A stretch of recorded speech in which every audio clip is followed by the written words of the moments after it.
And away we go. It's another Penguins Live chat here on PittsburghHockeyNow.com and Pittsburgh Sports Live. Hey, so thank you for dialing us up. I'm sure your 56K baud modems really love when we do these chats. What shall we talk about today, huh? We'll, of course, dive into the Stanley Cup Final, which is tonight. I'm sure that's all we'll talk about, right? Do me a favor, use that chat board. Want to have your participation as we roll forward. We'll talk, of course, a lot about Phil Kessel. I think this is not just a one or a two-layer story. I think this is a huge domino that has far-reaching implications. And I enjoyed a lot of the DMs and the comments on Twitter today. This went semi-viral, what I wrote this morning, because I think I like to do this. I always try to not just add some information, but context and some insight, sometimes on historical precedent, obviously being around the game as long as I have. Look at the gray hair. I've kind of seen a lot of these things from the inside and the out. I've seen this movie before. This is nothing new, what's going on with the Pittsburgh Penguins and Phil Kessel.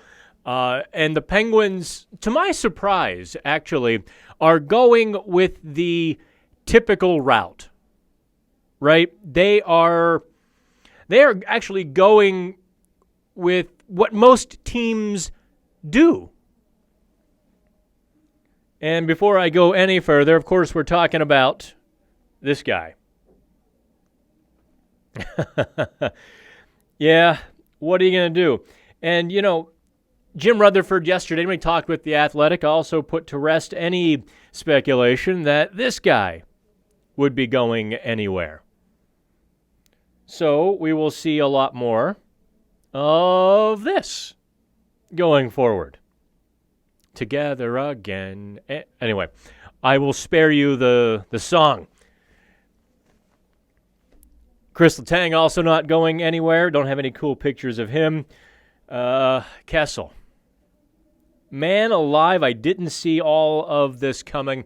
If you had asked me a week ago how this all played out, I would not have guessed that the Penguins essentially pull him off of the trade market.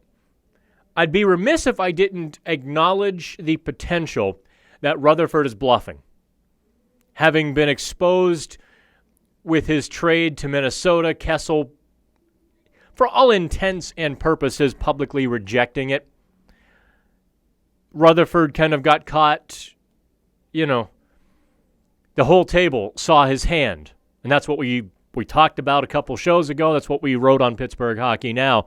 It's like playing poker and the entire table knows what you've got in your hand.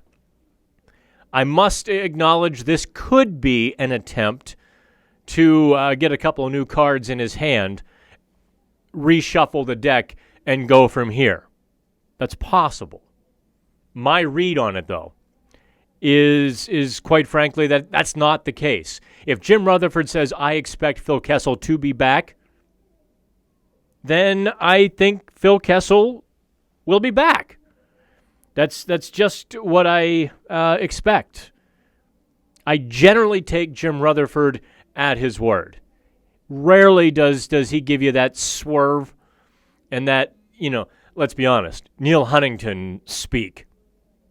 Rutherford just tells you what he's thinking and how it is. That's kind of what led to the bit of the firestorm, which we've had since April 18th. No, wait. The final press conference was before tax day? The 16th? Or was it on tax day? April 16th, April 18th? Well, regardless. When Rutherford wouldn't commit to Evgeny Malkin being with the Penguins next season. So, that's why I tend to believe that Rutherford was truthful, saying, yeah, I expect Phil Kessel to be back next season. Do I dare speculate on what may have happened? Do I dare tell you? Click on the subscribe button, please, and thanks. Let me hit the message board here real quick before I dive in to all of this here. Hey, Isaac, how are you? Chris says, so, no Kessel trade. Does this now leave Letang open for a trade in order for Rutherford to make the desired changes he wants? No. Rutherford was pretty clear that Chris Letang is on the probably not pile as well. I hope you don't mind. Here is some lovely Fatheads Bumblebee. We bought this actually for a Christmas show.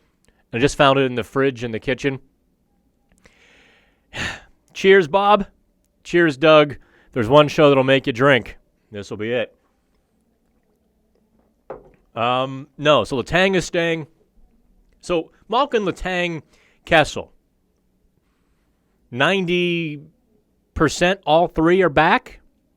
99%, 99.9% at least Malkin and Kessel are back.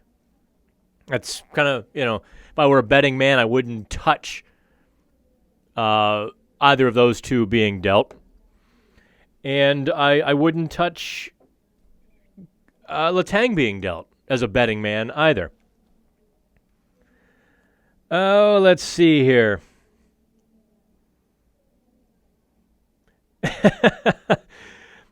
God, don't want them on the same line. Kick Kessel down to 3. Let him try and be playmaker, says Mutation.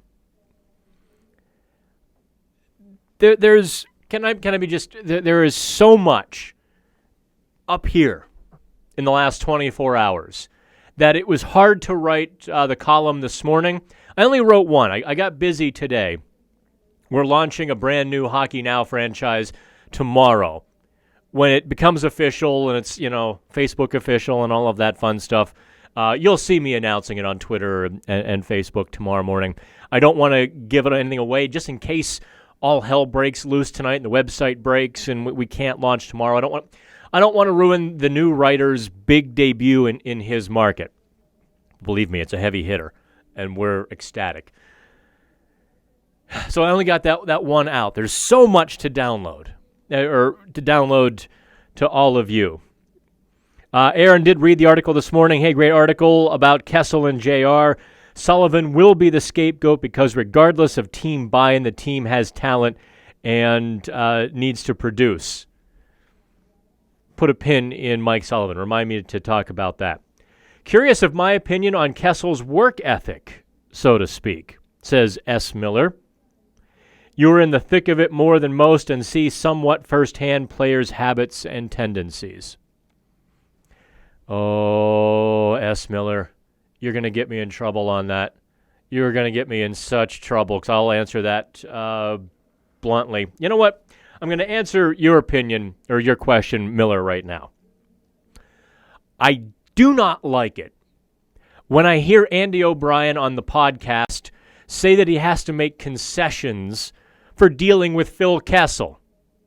I do not like to see a 31-year-old guy panting on the bench. I do not like to see a 31-year-old guy with a bit of a physique that's closer to mine than it is to his contemporaries.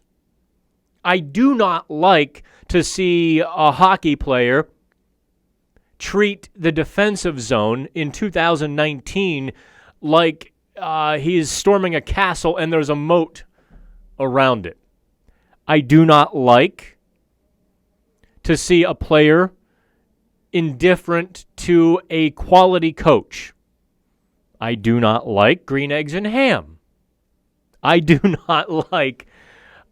there's a lot about the Kessel situation that I don't like, Miller. Just being blunt. Now, for context here, I always feel like I have to defend myself from the really diehard Kessel fans. Hang on, I can hear you coming. Let me get a swig of this first.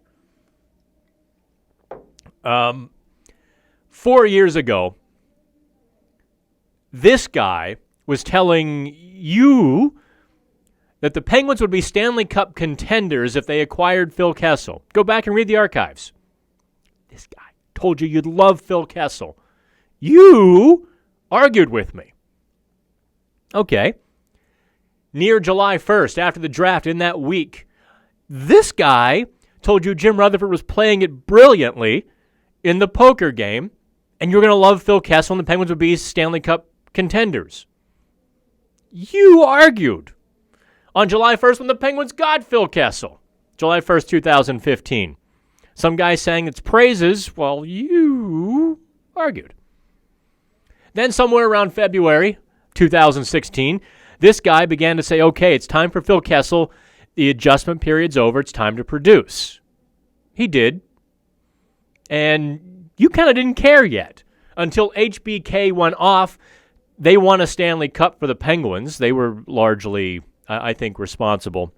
Without that HBK line, there was certainly no Stanley Cup in 16.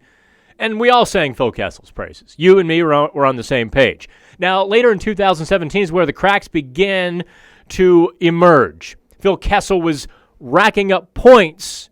You were already in love with Kessel, but he was playing not so great hockey. That's when I began to criticize. That's when you began to criticize me for criticizing. Come 2018, and by the way, the summer of 2017, that's when the coaches began to let it leak out that at least one of them, I know for certain, wanted to wring his neck. Take it for what you will. 2018, the points were really piling up to a career pace, but the hockey was really not so good. You were like, hey, points. I'm like, hey, what about the hockey? We good so far? Then this year, I thought a lot of secondary assists, that the hockey was really poor. I thought the locker room stuff was really, really poor. And so, long way around, Miller. A lot I don't like about this. And I don't see how, if I'm being bluntly honest here. You don't want to stare at me anymore. Hang on, let me get some Phil Kessel. If I'm being brutally honest here, I have no idea how the situation improves itself for next season. I have absolutely no idea how. Because you saw Phil Kessel's best, or at least how he wants to play. And now that they're getting older, and the game is evolving, and the game is adjusting. Now that a couple Penguins players have essentially flaunted the coach, and there's no consequences. How does that situation improve? I mean, they got spanked.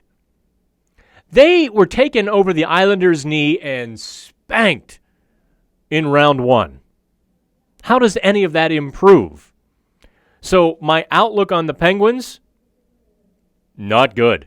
They will struggle to make the playoffs in 2019-20. They will absolutely struggle, and don't give me this crap about, well, if they improve the defense. We've been over it. Time and time again, I've diagrammed it for you. I've showed you the numbers. The Penguins' defense took care of their own zone. The Penguins' defense moved the puck well enough for the Penguins' offense to have the most high-danger scoring chances in the league once the unit was settled, beginning on February 23rd. And yet the Penguins were still just spanked like insolent children. All right. So the dominoes that will fall. Let's just start with this guy. First domino. I cannot guarantee you any longer that Mike Sullivan will be the Penguins coach into 2020. This is the tried and the true path that the Penguins are on. Without changes, without new blood, without hunger. Injecting that hunger that they failed to display last season. This guy pays the price for it. Unless the Penguins are willing to just write the season off. If they want to play chicken with Kessel, right? If they want to make the situation so untenable, the player says, fine, send me to Johnstown. Get me the hell out of here. Then Sullivan might survive. Otherwise, this is how it goes. Coach is going to go. And the Penguins are going to be looking for a guy who can manage the Penguins' personalities. This is how it goes. This is how it's gone in the Penguins Country Club for 35 years, 30 years, 88, actually 85. 86 is when a group of the players went to the owner's office because the coach, then Pierre Kramer, didn't know that the Penguins had to win the final game to make the playoffs. So the NHL didn't know. Yeah, he didn't last into the next season. Pierre Kramer, oh boy. What a story that was. All right, let me get back to the message board here. Boy, I'm missing a lot of your comments, and my apologies. Who do I think is going to win the Cup? One game, I have no idea. I picked Boston before the series, but in one game, a puck hits the stanchion and bounces onto Tarasenko's stick in the slot. Puck hits the referee onto Torrey Krug's blade. Rask makes a ridiculous save, and the Bruins get a chest that big. Rask lets in a softie, and the Bruins' chest shrinks. One game, impossible to predict, and anybody who kind of gives you the, well, this should happen or that happen, it's all out the window.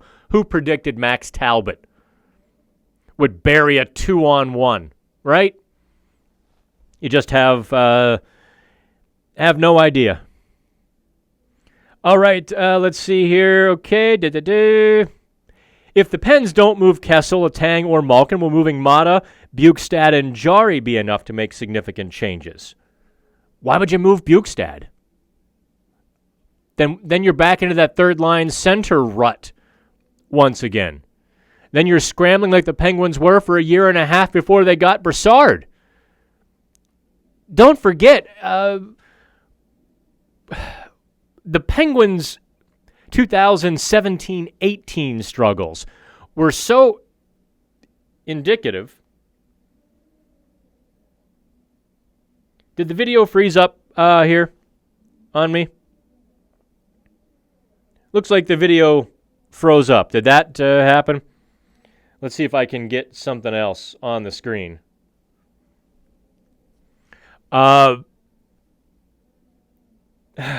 Yeah. Looks like we're going to do a podcast from here on out. But the Penguins' struggles in 17-18 were so much the result of having no third or fourth line. They were just galloping on a top six at that point. And I wonder if I can get the camera back. Now that last season Bukestad and Hornquist with Simone were an absolutely dominant third line, and I mean dominant. They allowed 2 even strength goals together over the essentially 6 weeks. 2. That's extraordinary. They scored, I think, 11. So we're having a little bit of a technical issue, so you're going to have to keep staring at Pittsburgh hockey now and just kind of listening to this. Let me get back to the message board. The Mormon Gamer says Corey Perry. He is on the trade market, by the way. Tough to afford that $8.6 million. And for whatever reason, Perry just seems to be toast. He's just toast. Let me see if I can get the camera back. Give me one quick second here.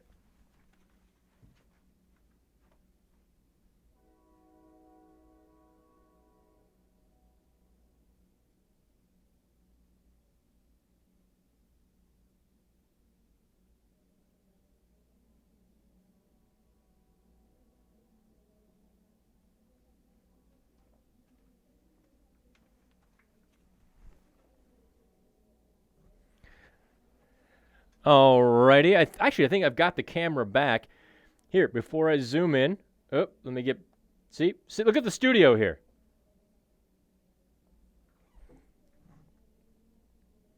All right, now I've zoomed in. Now we're back and live and all of that. Happy. Apple. It works until you really are counting on it. Jim says Kessel is done. I don't know if Kessel is done. It's not working here, right? When there's that oil and water situation going on between a star player and the coach, you have to solve that. And Kessel is not exactly a guy who's going to look. The Penguins could be better next year. Phil Kessel could walk into Mike Sullivan's office in September and say, you know what, coach? I'm in. I'm going to back check like a demon. I'm going to give you 110%. Show of hands. Who thinks that's going to happen? Has any chance of happening, right? So that's why I say Mike Sullivan is the first domino. And I'll tell you what, if this situation deteriorates too quickly, not only will that guy go, but this guy could be in trouble too. That's the way it goes. Rutherford will be put into a very hot seat because this will be all of his team, right? He will have not solved the problem this summer. So he's going to have to make some decisions he doesn't want to make if this goes according to historical and common sense script. There's always things that could change. There's always unexpected surprises, and the Penguins decide, hey, we're going to do it. It's possible, sure. All right, I'm going to work from the bottom up here on the chat board. Jason says Kessel was playing terrible hockey and his attitude was rubbing off on other players, most notably Gino. Can't have it. That's where I'm at. That's my analysis too, Jason. You and I are. I think that's just kind of how it works. But so the Penguins are going to try to make it work. All right, I don't want a bunch of Kessel hate. I mean, that's kind of. Tom Wilson eats urinal cakes. Caps fans are morons. Liked Cole a lot. I always have to make Ian Cole kind of the asterisk when I talk about Mike Sullivan, right? Because I still don't understand that. What went down there? Why there was friction between the coach and the player? Because the player really was the coach's kind of player. But sometimes it doesn't happen. Sometimes something goes. Chris says Bukestad solid, but McCann can be the third-line center. Moving Bukestad plus Mata frees up cap space. That it would. If Pens can't move the big three of Kessel, Malkin, Letang. What other options are there? Can't have the same team come back next year. I tend to agree with that. If you want success, you can't roll out the same team that just got spanked. But here's what and Chris, I recognize your comments and your names. You'll know what I mean when I say this. McCann is a one-way center, but he plays backwards as a center. McCann is overly conservative, very defensive-oriented as a pivot. On the wing, it was like a mental shift for him, in so much as he went for it. He went deep into the offensive zone with full crash and abandon. He played 200 feet full speed, looking for offense, not guarding against chances against. So for that reason, I don't think McCann is a good third-line center candidate. The Penguins tried that in February, don't forget. They put Bukestad on the second line right wing with Evgeny Malkin because Sullivan tipped his hand. Mike Sullivan was really gung-ho to try to see if he had a power forward with Bukestad, and they inserted McCann as the third-line center, and both lines absolutely tanked. Bukestad wasn't – I don't like Bukestad as a right winger. I like him much better as a center. The scoring chances that line, Bukestad and Hornquist, with Simone generated was just fantastic. Hornquist's slump didn't do their numbers justice. If Hornquist had scored at his typical clip in the final couple months, you wouldn't say Bukestad would be on the trade block. Corey says they got to do something. I don't know what. Maybe they need a big jolt to core player need be gone. Well, that's what we're talking about, Corey, is that essentially all the core players are now untouchables or unwanteds. Nathan says, the moment we lost Ian Cole, our defense went to trash. Except the final few months of this season. What do I have to do? What do I have to do? How do I make you? I've explained it. I've diagrammed it. I've explained it while I diagram it. I've shown you the stats. The deeper numbers. Yep, Nathan. That's what I said. The Mormon says Anaheim is going to buy out Perry. Is that new? I saw a couple days ago that indeed they were putting him on the trade block. Dila says the hate on Kessel's unreal, harping on regular season stats, the playoffs that matter, and he's been fine there.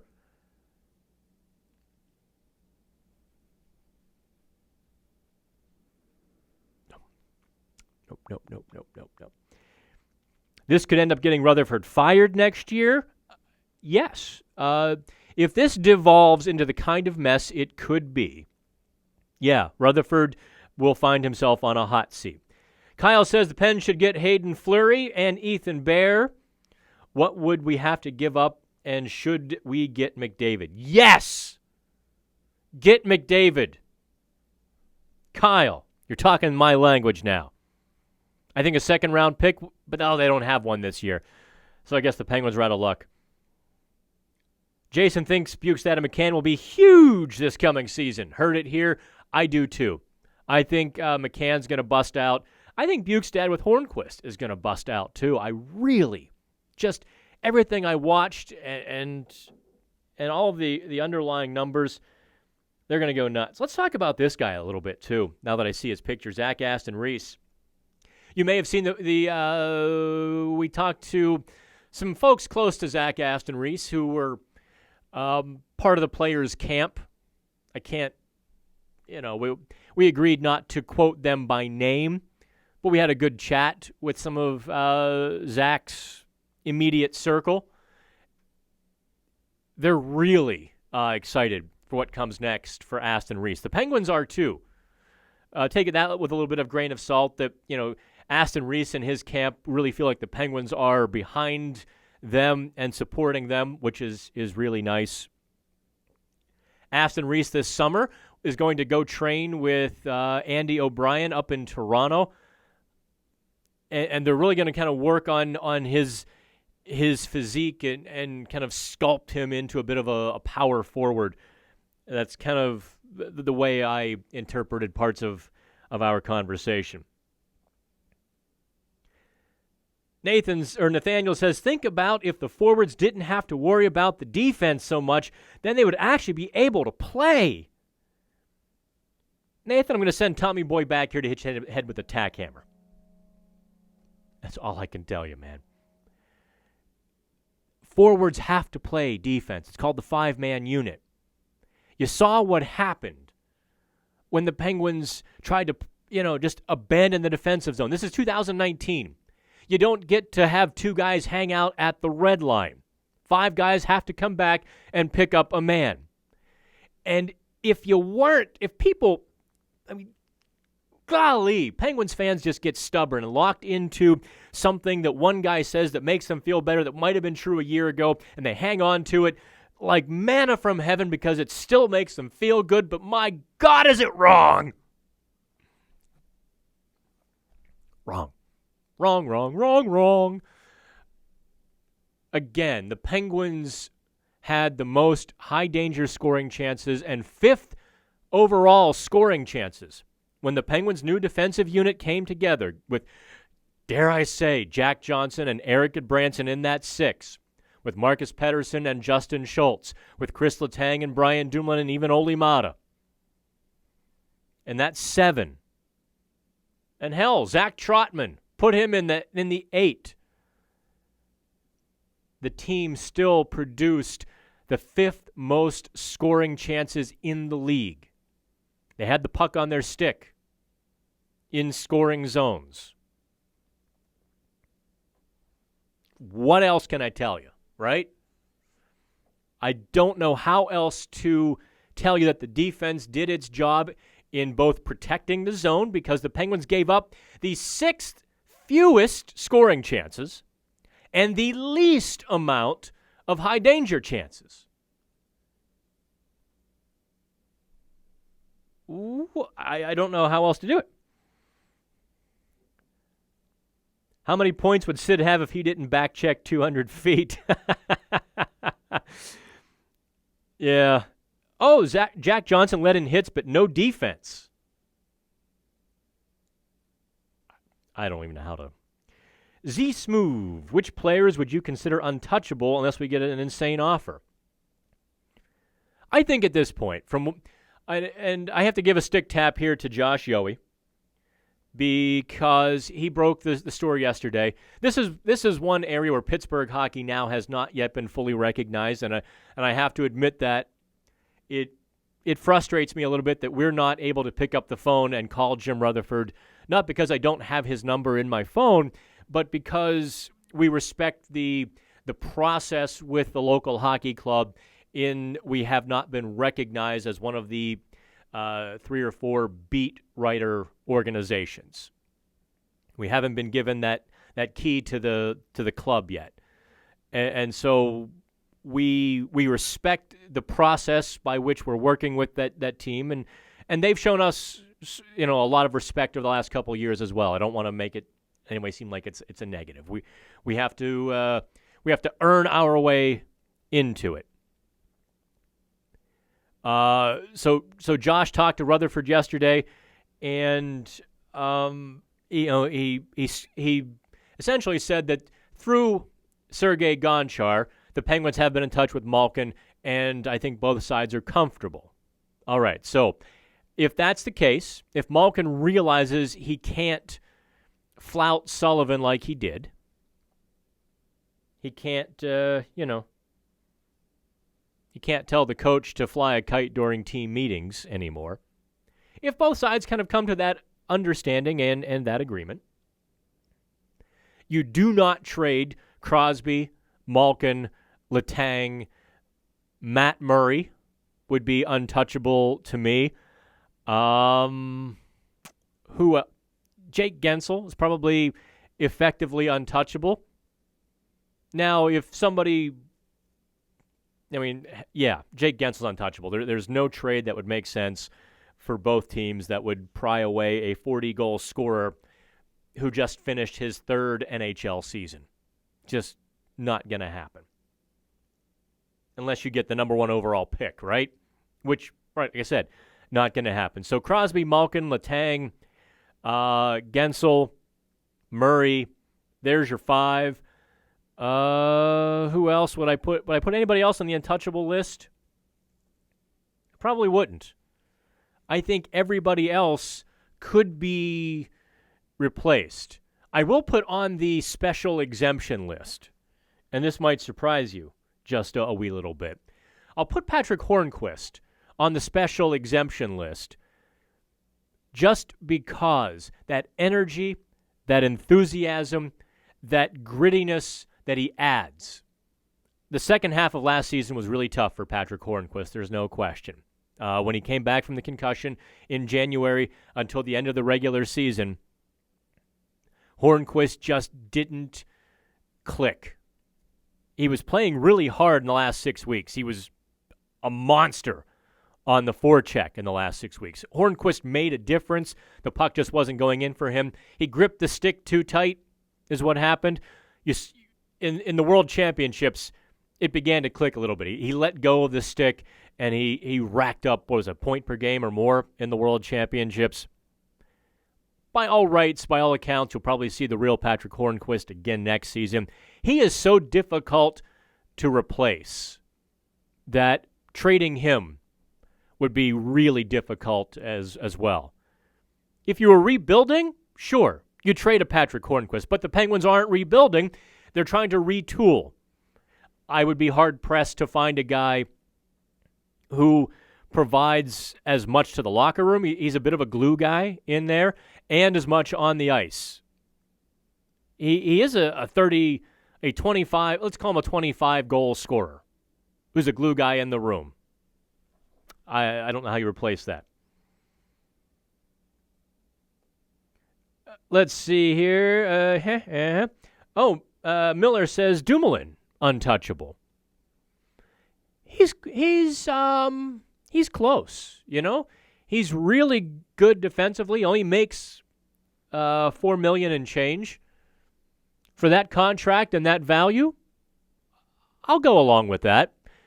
Put Dumoulin on that special exemption list. Too tough to replace in a trade, but not necessarily untouchable. Any insider info on Cullen? I got nothing on Cullen. I'm sure he's sitting back, enjoying some sunshine there in Minnesota. Gut feeling on Cullen, mutation? I'm going to tell you this right now. Gut feeling on Matt Cullen.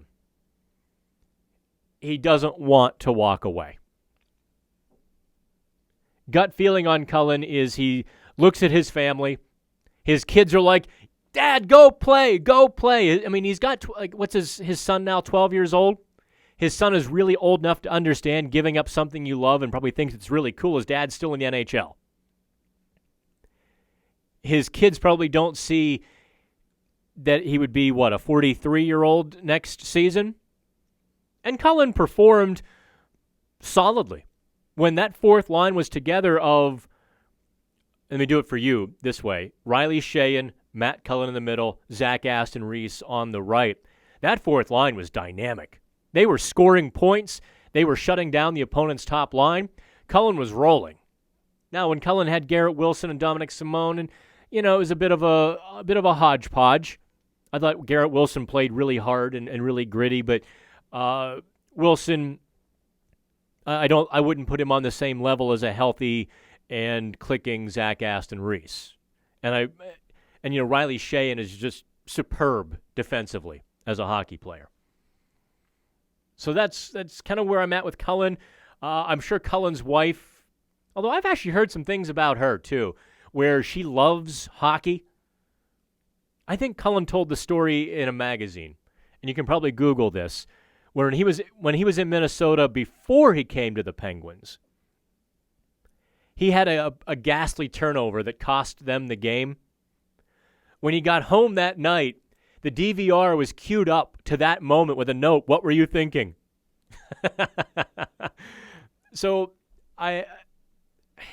it's tough. When you're in it. I mean, think about you. Every day you're going to work, it's kind of a grind. You're like, I can't wait till this is over. Can't wait till I retire or go on vacation.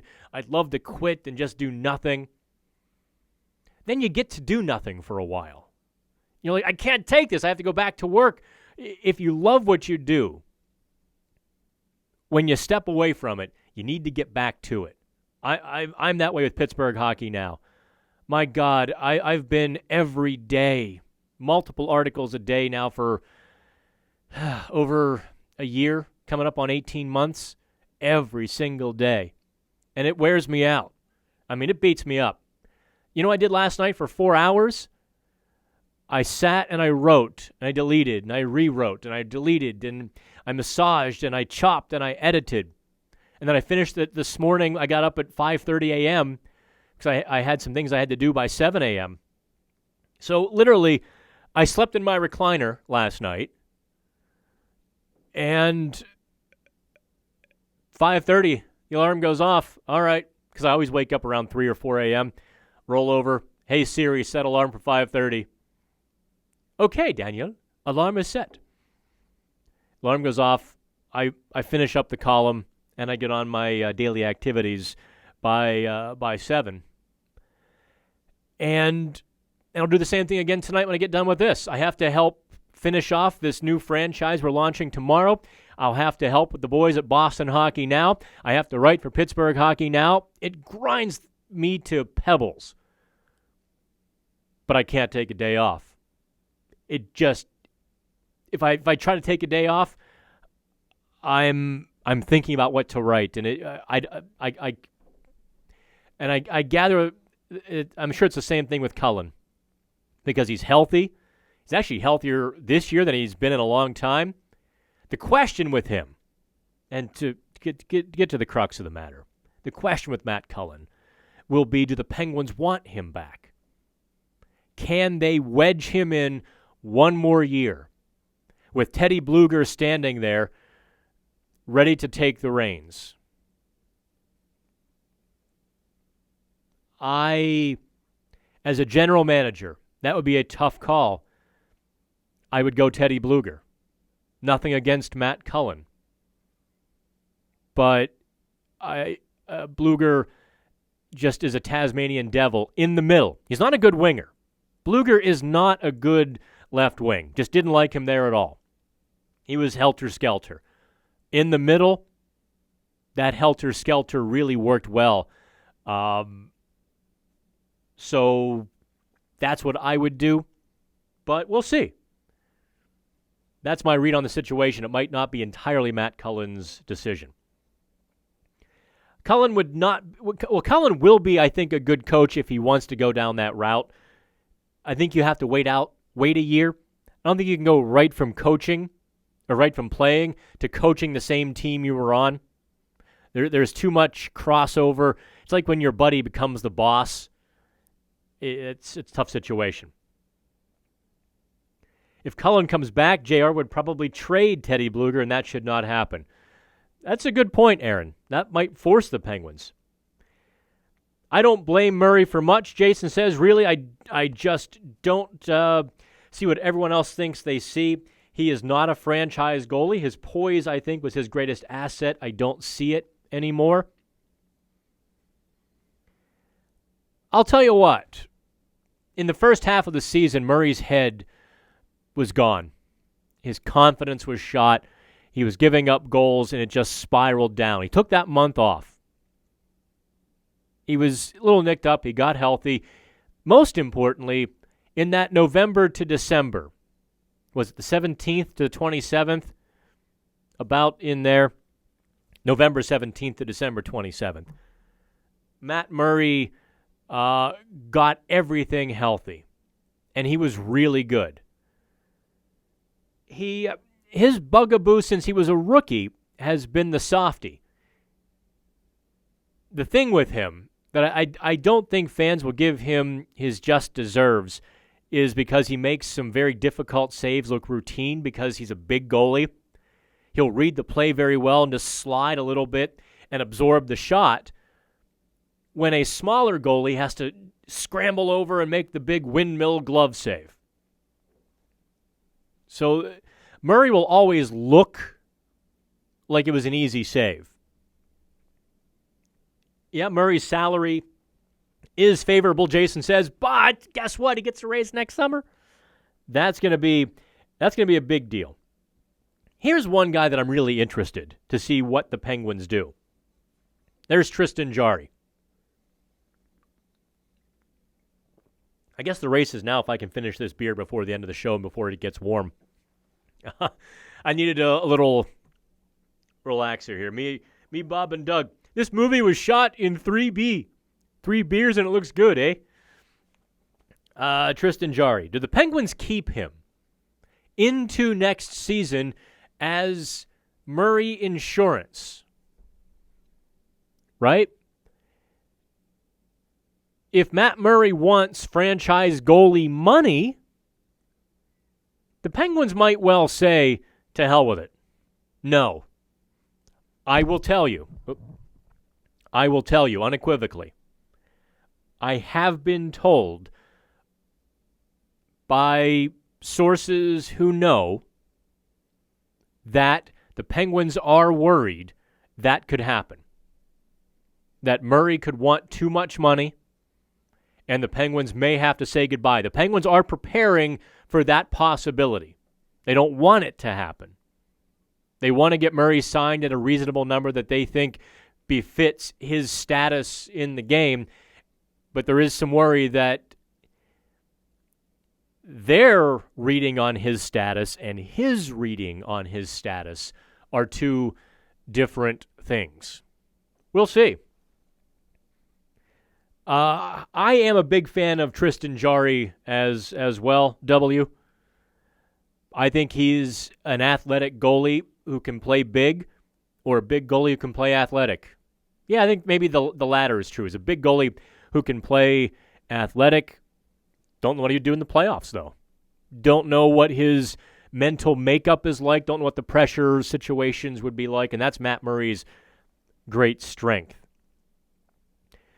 Mata is the odd man out. Don't worry about that on defense. There's just no question about that. Mata has 1 foot out the door.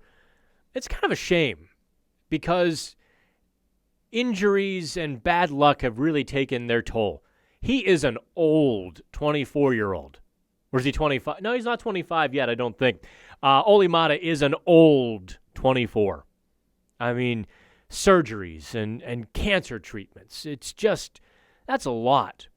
I think in a couple of years, if Mata can be free and clear, wherever he is, you're going to see the player closer to his rookie year when he was just a smooth, puck-moving kind of guy who blended into the game beautifully, moved the puck like the wind, skated well enough to get to wherever he needed to be. I think Olli Mata will become that.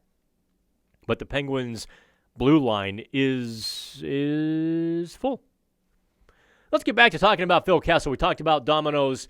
Mike Sullivan will indeed be the one of the dominoes that fall. Another domino that will fall, the Penguins will not be Stanley Cup champions when Phil Kessel is there all season. Look, this is the same team that got spanked. You don't go from getting swept in 4 games to we're back to being Stanley Cup champions without making significant changes. You just don't. I really, one of the things I wrote last night, wrote more about this morning, I didn't publish it. Maybe I will tomorrow morning, is comparing the Penguins to the Chicago Blackhawks. In the 3rd season removed from their final Stanley Cup, the Blackhawks made 13 trades, but no core players. They didn't touch their core. The closest they came was Brandon Saad, and they dealt him for Anisimov. Terrible deal. Yeah, maybe not so terrible, because Saad got paid a boatload of money that it was too much, quite frankly. Chicago made 13 deals, some of the worst trades on record. Chicago dealt Trevor Daley for Rob Scuderi. Remember that trade? Yeah, you're still laughing about that one. They dealt Patrick Sharp and Stephen Johns to Dallas for Trevor Daley. They also dealt their first-round pick in a deal for Andrew Ladd. Stan Bowman was just swimming in it. But in 2 years removed from their Stanley Cup, they got swept in the first round. But they tried to pick at the periphery. They were swinging for fences on the periphery instead of diving into the middle and changing the core of the team.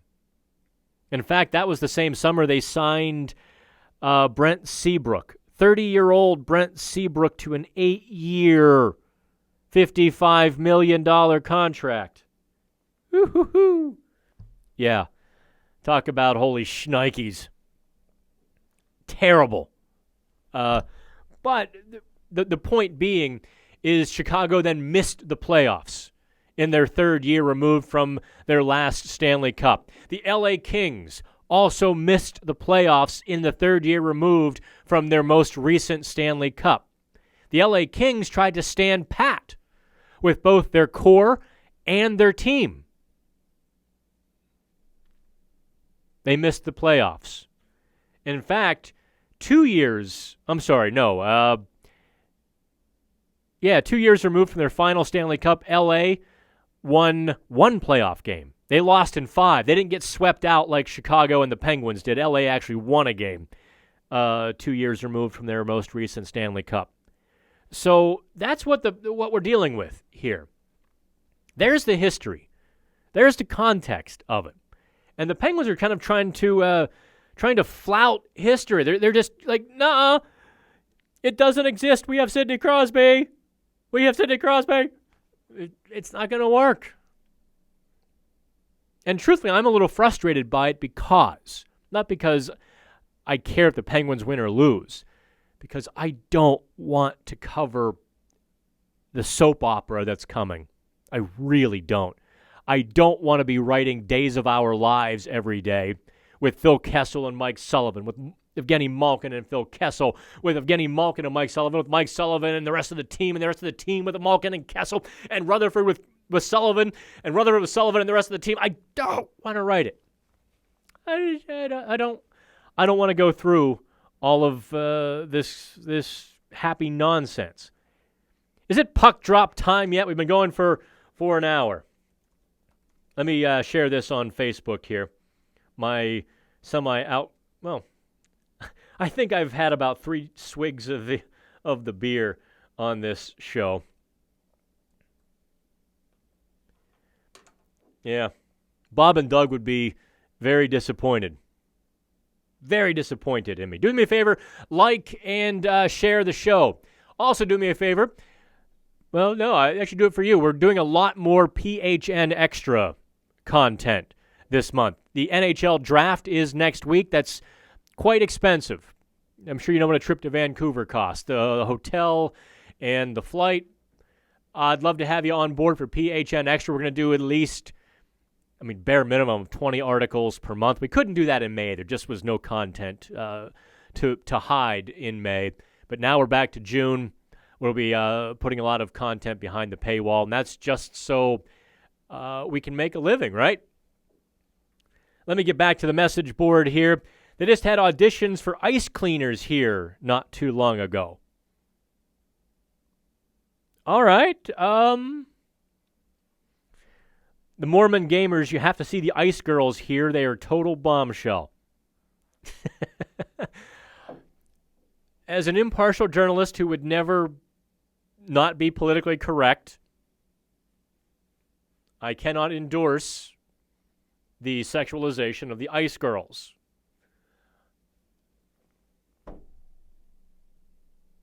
Because good, clean fun is not allowed. All right? Anyway, okay, now I see conversations breaking out amongst everybody else here. I would still like to see Sod come and play in his hometown of Pittsburgh and try to soothe our third-line blues. Here's the problem with that, Aaron. And I used to be on the same bandwagon. I really wanted to see Sod come to Pittsburgh. I thought he would have been a very good fit, and I think he will. I think he would have been a few years ago. The problem with Sod's game is that he's not hard to play against. Really, if Chicago wanted to swap Phil Kessel for Brandon Saad, I think the Penguins would make out a little bit there. Although Saad scores a lot less points than Phil Kessel. That's not a knock on Saad. He's just not a guy who is going to go beat and bang in the corners. He's not the power forward that we all thought he was going to be 5 or 6 years ago when he was a rookie and a second-year guy and Chicago was winning cups. I think we all projected him as a power forward when in reality he's a bit more of a gliding winger who can... What's his best point total of his career to this point? 54 points or so. $6 million for that is a bit steep. All right. So we have to block somebody off the live chat here.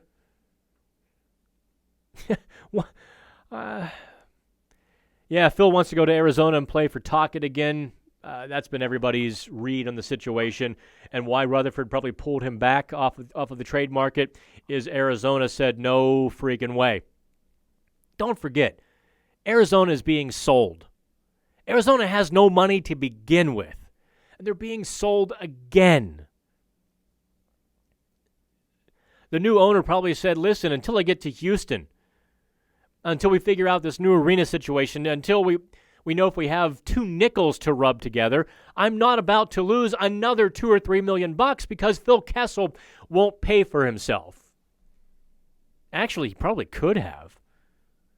But an owner's not going to see it that way. The owner's not going to take a $6 million chance. $6 million, $6.8 million.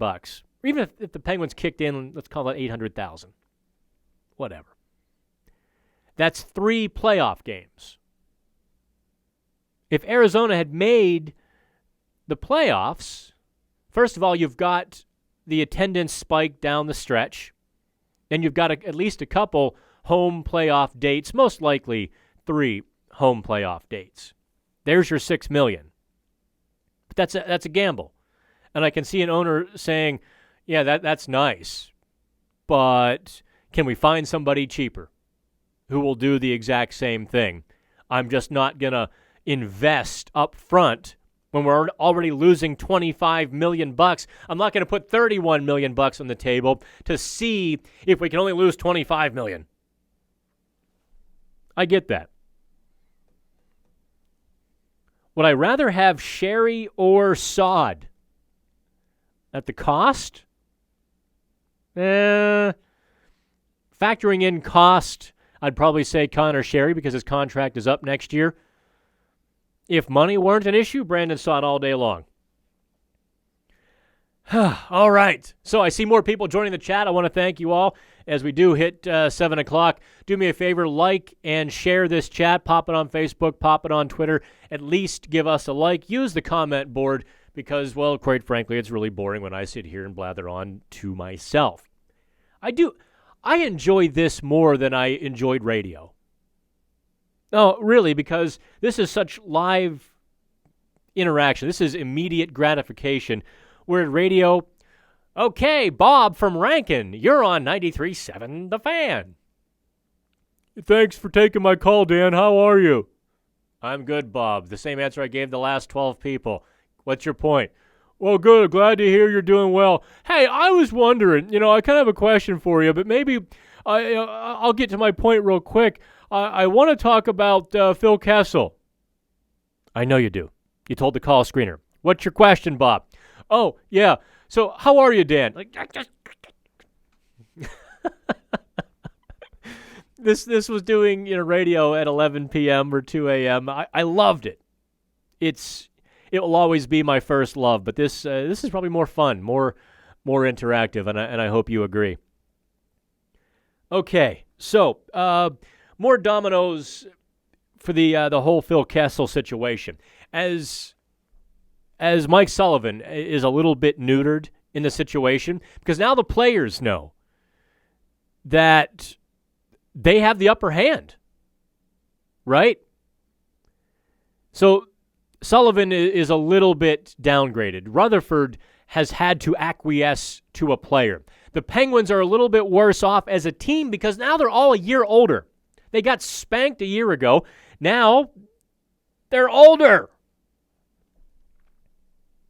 Now you've also got that attitude in the room. You've got that losing, we lost, and it didn't really matter. It takes away the eye of the tiger mentality. Now you've got the chance for infighting. Back in 2014, 15-16, it would have been November 17th. Remember this date. November 17th, 2015. That was the war in the Penguins locker room in New Jersey. They completely flatlined. Was it a 5-1, 4-1 loss to the Devils at the Prudential Center? I still have the score sheet for that game, by the way, because I thought it was the end of the Penguins era. It turns out it was the beginning of the rebirth. They went to war in the locker room that night. Not quite Pittsburgh Steelers swinging wooden chairs at each other, but they had a bloodletting. And the superstars took different sides.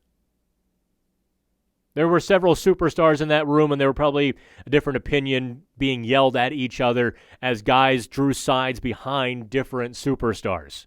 I kid you not. This is what we've been told over the course of the years. I've always just nickel and dime my way into getting the full story, and I'll get the full story someday. But because it was so intense and, now long ago, no one wants to talk about it so much anymore. But it really was the beginning of the beginning for the Penguins. That was the final days of Mike Johnston. It doesn't usually occur that way. Usually, when the team goes to war with itself, that's the end.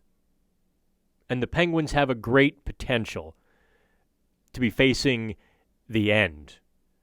An angry core divided against itself if a couple guys don't pick up their slack. Or if some of the secondary guys start calling out the bigger guys. This is how it happens. A guy in the second tier looks up to the guy in the first tier and says, "Hey, back check." Guy on the first tier says, "Hey, and the horse you rode in on." And you're off. If you think I'm wrong or maybe exaggerating, don't forget Jim Rutherford's words on April 18th in his final press conference. We weren't a team from day one. So how's all these problems going? How will these problems fix itself? Jim Rutherford really kind of threw a curveball here, and I have I criticized Jim Rutherford in the last 4 or 5 years? I think I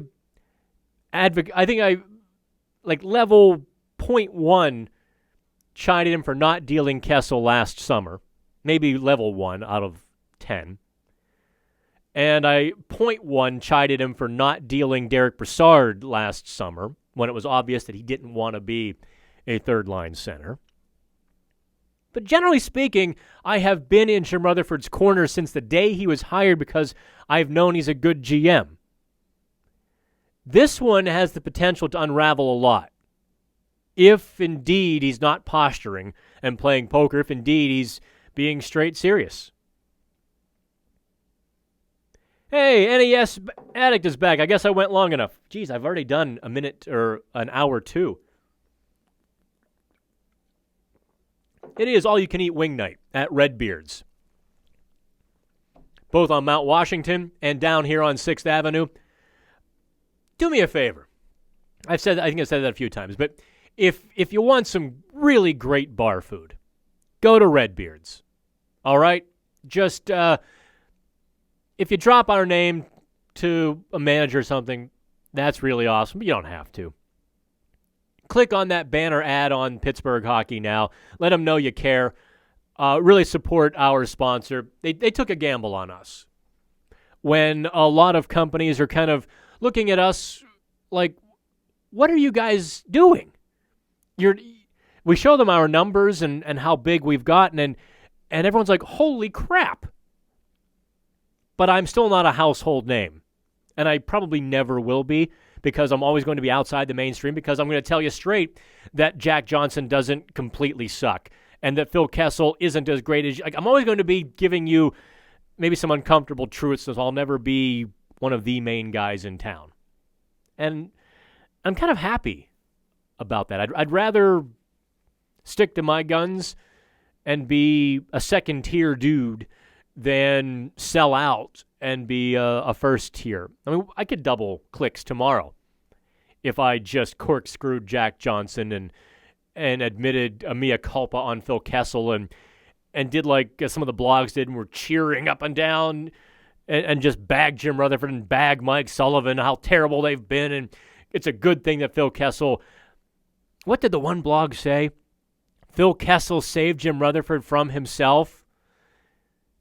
It's like, wow. This is the stuff. Gensel, Crosby, McCann should be that first line. It can be. And when McCann cools, you put Brian Rust there. And when Brian Rust cools, you can throw Dominic Simone in for a few games.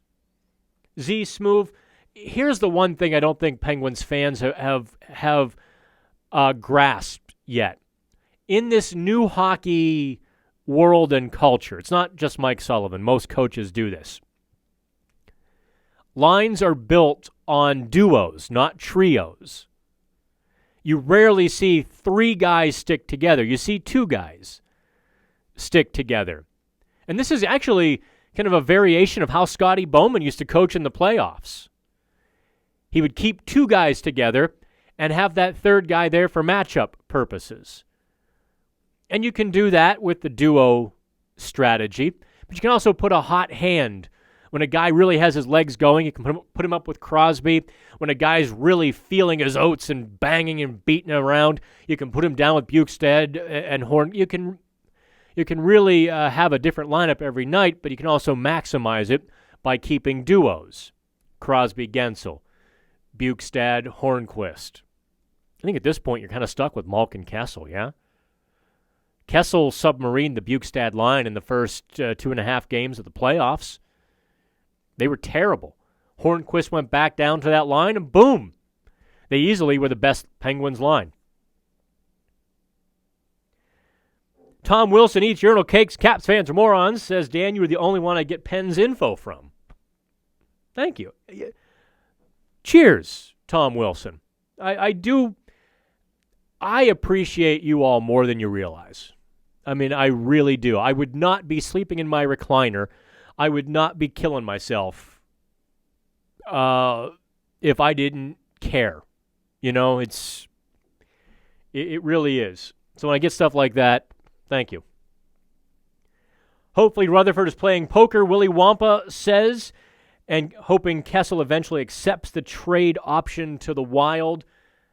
No, look, first of all, I don't think Rutherford made a great trade with Minnesota. The Penguins were not going to get a lot of salary cap relief. It was almost going to be a wash if you factor in Jack Johnson for Rask. It was Victor Rask. When you factor in that cost differential, which was about $700,000 to the Penguins side, and then the $1.3 million difference to the Minnesota side. So the Penguins would only get about $600,000 in salary cap relief if they traded Kessel and Johnson to Minnesota. But Kessel actually was probably forward thinking on that, in that Minnesota has to rebuild. Their number one center was Eric Stahl. They traded Charlie Coyle to Boston. So I'm not bullish on Minnesota's future. Surely there were other teams. And if the Penguins were really serious, I would, and this is me speaking here, I would deal Kessel for picks to recoup that salary cap if somebody would do it. There are some great free agents who would fit beautifully with the Penguins next season. Marcus Johansson, Jordan Eberle. These are guys who would be gangbusters beside Crosby or Malkin. The chance to go fishing for one of those, and the chance to put Sidney Crosby's right wing,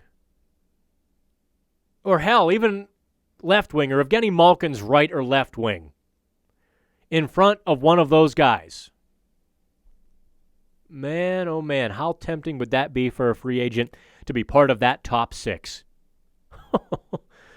Would you turn down a chance to play with Sidney Crosby?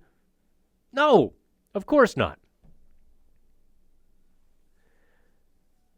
All right, guys, I'm wearing out a little bit. It's been an hour 10. I've been up since 5:30.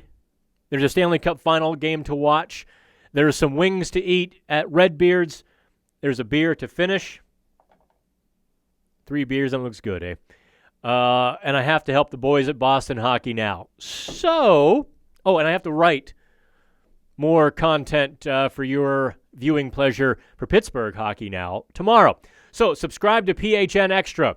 Like and share this video. Or, you know what? If you don't like it, click the thumbs down. But if you click the thumbs down, do me a favor and tell me why. I usually don't argue if you make a good point. And that's how it goes. So I will see you next Wednesday, kids. We'll do another live. Actually, yes, I leave next Thursday for Vancouver. Quick story. Last Friday, I had to run to Buffalo to get my passport renewed. In talking with our new Hockey Now franchise, I realized my passport actually expired during the draft. I could get to Vancouver. I just couldn't get home. So I made an 8 a.m. appointment in Buffalo. I left at 3:30 in the morning, worried about traffic. What the hell was I thinking? There's no traffic in Buffalo. So I roll into Buffalo about 7 a.m., have a Starbucks, roll over to the passport office. There's 4 of us sitting out on the sidewalk because they wouldn't open the door till exactly 8 a.m., even though they say be there 30 minutes in advance. I walk in. I'm like number 2. Hand them my old passport book. They say, oh, Dan, you're a hockey writer, aren't you? Yes. Passport agent says, yeah, I read your stuff occasionally. I've seen it on some of the hockey rumor sites. Cool. He's like, you going to Vancouver? Yes, I am, sir. He's like, all right, do you want your passport by 3 o'clock? Well, can I give you 20 extra bucks and you mail it to me and I can go home? He's like, yeah, we can do that. So I drove home. I was home by 11:30 a.m. Of course, I had a bunch of other meetings and, more work to do on these Hockey Now franchises, so it wasn't really off. Home by 11:30, back to work. Passport showed up Tuesday, and crisis averted. Government actually worked.